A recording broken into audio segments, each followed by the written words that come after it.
آنچه در حواشی ایران خواهید دید. از ساعت 3 بعد از ظهر تا 8 شب کتک خوردم. بدا. به خاطر چی؟ به خاطر اینکه میگفت به من سجده کن، من خدام، همه به من سجده میکنن، باید به من بگی سلطان. سلام عزیزان، به کانال حواشی ایران خوش آمدید. امروز با اخبار جنجالی از سحر قریشی در خدمتتونیم که شدیداً با امیر تتلو مشکل داره و میگه امیر تتلو منو کتک میزد و حتی میگه که منم امیر تتلو رو کتک میزدم. امروز اومدیم این قضیه رو دنبال کنیم، پس لطفاً با سابسکرایب ازمون حمایت کنید.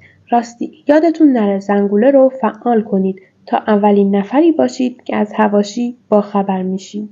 همونطور که میدونید خیلی درگیری‌ها بین سحر قریشی و امیر تتلو رخ داده که در ادامه دربارش صحبت میکنیم. و حالا سحر قریشی بعد از حرفهای تتلو به تتلو حمله میکنه و حرفای جنجالی میزنه.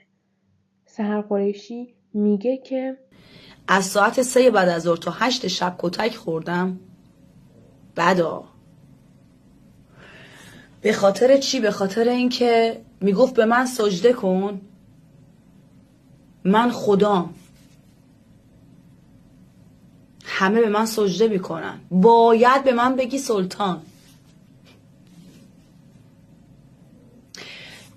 میرفت این صندلی طلاییشو بغلش یه دونه تاج پلاستیکیه و اون عصا چوبیه که مثلا من یه بار توی جواب دادن بهش مثال زدم، عصاشو برمی‌داشت راه میرفت، میخواست مثلا ایجاد رو با وحشت کنه، حاجی من خندم میگرفت، یعنی طنز بود قضیه، وسط ملودرام طنز بود. من میفهمیدم این طبیعی نیست این کاراش، ولی برید گمشی بیرون، من میخوام برم از این خونه بیرون. و اومد 2 تا حرف و 2 تا داستان، من اینو زدم. وقتی که زدمش، حالا نمیخواستم اینجا بگم این موضوع، ولی وقتی که زدمش فهمید که آجی این میتونه منو بزنه به ترکونه. تا الان دمش کم که منو نزده. حالش هم دادم دارم نکی بخوام زدمش در حدی که برو دیگه بسته بلم کن. فرستادم بهش گفتم برو بیت پایین برم کنید و فلان حرفا. من دونستم برم. بعد این 2 تا دخترم دنبال من فرستاد. بعد گوشی موشی زد ترکون شیکون انداخت تو آتیش و اینا که همتون میدونین. بعد از اونم من از اونجا اومدم بیرون که همون آقای کنسرت گذار و زنش و اینا همه اومدن و جنگ جهانی دیدن. قبلش هم دخترم خیلی زده بود. یه ویدیو هم گرفت، اینو براتون تعریف کنم. طرفدارش جلو اومد گرفت ده به زمین یه جوری تو گوش طرفدار 40 کیلویی زد، پرده گوشش پاره شد. دختر پرده گوشش با حالا چرا زد؟ چون دید من دارم میرم و قبلش منو با سیم اتو زده بود. تا جایی که شلوار و لباس تنم بود انقدر باد که عکساشو همه رو دارم، انقدر باد کرده بود سیاه شده بود. خب یه دونه از اینا که همون رو شیشه اینا بود، چشاش کاسه خون بود، زده بود خورده بود این ساق پای من و الان هنوزم جاش مونده چون عضلم پاره شده. زده بود اینجا که مثلا پاچه شلوارم بالا بود، زده بود اونجا. این ترکید خون اومد و این به خاطر این اتفاقه. و بعد دید من دارم میرم، هم بعد اون چاییه که خورده بود، دید من دارم میرم و اینا. یه ویدیو گرفت، طرفدارش آورد زد، گفت پلیس اومد، مأمور اومد، اتفاقی افتاد، کی اینو زده؟ میگفت من. چک میخورد میگفت کی اینو زده؟ من سلطان. من دوباره فیلمی ها الان میخنده. من اون موقع داشتم قلبم داشت واسه این بچه پاره میشد، فکر نکنید. بعد خوابوندش روی تخت و سجده گفت بکن به دختره و سجده کرد و منم افتاده بودم روی تخت و ویدیو میگرفت، فوش خار مادر و فلان ویدیو میگرفت که چرا افتادیم به جون هم دیگه، مثلا برای آیندگان گرفته بود. چرا افتادیم به جون هم؟ مواد میخواین نشه بگی آدم براتون جنس جور کنه بده، چرا به جون هم میافتین؟ که مثلا نشون بده که من و یه دختر دیگه ای زده و یه بچه انقدی مثلا زورش به من رسید و ما با هم دیگه دعوا کردیم، چون دید در من که نمیتونه جلوم وایسه، من دیگه دارم میرم و دیگه فهمید که قرص مرساشو نخوردم کاملا. تو من دید، تو صورت من دید که بمونم کشتمش. یعنی قشنگ دید که سحر بمونه، سحر قریشی قاتل میشه، یعنی پای قتلش هم وایساده که من وای میسم شاید تو رو بکشم، یک جهانی رو نجات میدم از یک کثافتی مثل تو. منو تهدید میکرد که الان میرم دیگه فهمیدم، من یوتیوب فهمیدم، من میرم تو یوتیوب مینویسم که سحر قریشی بو میده و میرم جای ناموسی حرف میزنم. الان میرم همینجوری با همین ادا الان میرم میگم تو فلان. اصلا خب ببین زشته دیگه، واقعا زشته. من اون موقع تو اون شرایط واقعا حالم بد بود و قصه میخوردم که چیکار باید بکنم که این نگه. مجبور بودم به هر چی که میگی گوش بکنم، مجبور بودم گوش کنم، مجبور بودم وقتی طرفدارش جلوی من میزنه کتک میزنه لختش میکنه، مجبور بودم بمونم تو اون خونه خفشم، مجبور بودم دعوا نکنم، وگرنه زدن و کشتن من اینجوری بود. یعنی اصلا از خودم دفاع کردم. یعنی اگه پلیس میاد میدید که من از خودم دفاع کردم، میدید شکنجه ها رو. کاتر سیگار برگشو اگه طرفدارش یواشکی پاشو نمیذاش روش با کفش آروم، انگشت من الان نداشتم. اون شبی که با قیچی اومد موهای منو شروع کرد زدن، منو گرفت از طبقه بالا موهای منو گرفت کشون تو پله، فقط کتک زد و 4 دختر فقط جیغ زدن، خواهر گندش فقط جیغ میزد. ببین پسرا و کسای دیگه هم که ماشاءالله هیچ کسی هیچ کاری نمی کرد.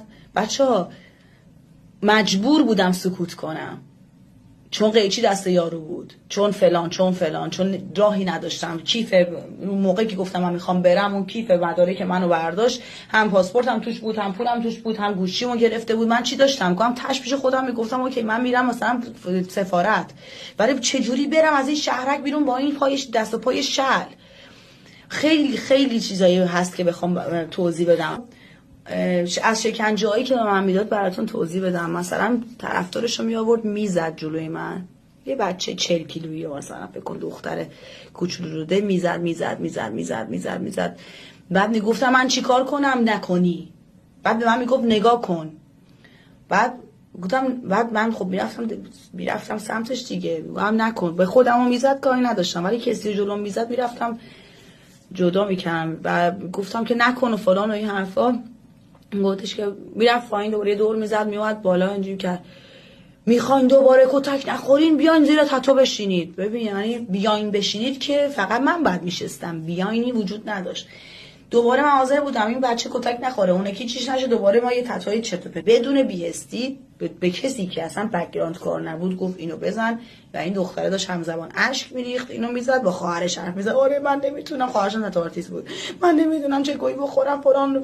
اون میومد چه خبره، دو تا البته میزد، دوباره این دستاش میلرزید زنه گنده، دوباره منو برداشت برد توی همون کله من اینجوری شروع کرد توی همون تیغ زدن، کله من اینجا آب میگه کف و فلان حرفا تیغ زدن. اوکی دوش بگیر بیا بیرون تتو کاری کردت. این هر کاری کرد واقعا منو نتونست از اون ریخت و قیافه‌ای که میخواست بندازه بقیه رو مینداخت بندازه، چون همه چیزی به من میومد و حالش بد میشد. هی میگم این باز هنوز قیافش خوبه، این چرا قیافش عوض نمیشه که تتوی سرمو زدیم.